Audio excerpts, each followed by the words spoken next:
24শে November অবধি 4,55,00,000 enumeration form digitise হয়ে গেছে, মানে আপলোড হয়ে গেছে। এবং প্রচুর লোক আছে যাদের 90% থেকে 90% যে ফর্ম তারা কালেক্ট করেছে তারা করে ফেলেছে। তাদের বুথের যে কাজ, সেই বুথের কাজও 75 to 80% তারা কমপ্লিট করে ফেলেছে। এসআইআর নাকি কোনো রকম কোনো সংবিধানেই নেই, এসআইআর এর কোনো প্রভিশন নেই। অবাক হয়ে যাচ্ছি তন্ময়দা, আপনি নিজে খুব ভালো করে জানেন যে এসআইআর এর আগের বার কতবার হয়েছে এবং এসআইআর প্রথমবার হচ্ছে না।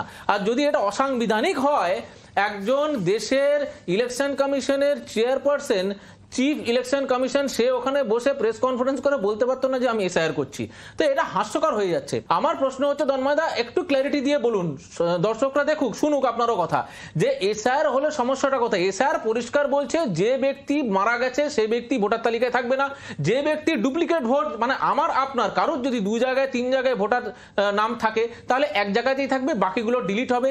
যে ব্যক্তি অন্য জায়গা থেকে নাম এসছে তাকে খুঁজে পাওয়া যাচ্ছে না, তার বাড়িতে যাওয়া হয়েছে একাধিক, কিন্তু খুঁজে পাওয়া যাচ্ছে না, সে নেই, তার নাম থাকবে না। এবং স্বাভাবিকভাবে যারা কাঁটাতারের নিচ দিয়ে এসছে তাদের নাম থাকবে না। এবার আপনি একটু ক্ল্যারিফাই করে বলুন তো, যে এই লোকগুলো যাদের নাম থাকার কথা বলা হচ্ছে যে এদের নাম থাকবে না, তাদেরকে আপনারা রাখতে এত তৎপর কেন? মানে ভোট ব্যাংক শুধু? তার মানে রাজনীতিটা কে করছে? তৃণমূল করছে, এটা স্পষ্ট হয়ে গেল। তো আপনাদের বারবার যখন জিজ্ঞেস করা হচ্ছে আপনারা এর উত্তর দিতে পারেন না, কিন্তু আজকে যখন বিএলওদের জিজ্ঞেস করা হচ্ছে, বিএলওদের পারফরমেন্স, 80,000 বিএলও, 80,000 বিএলওর মধ্যে 80 জন বিএলওকে আমরা ওখানে দেখিনি যে প্রপারলি তারা ধর্ণা দিচ্ছে, তারা ঠেলাঠেলি করছে।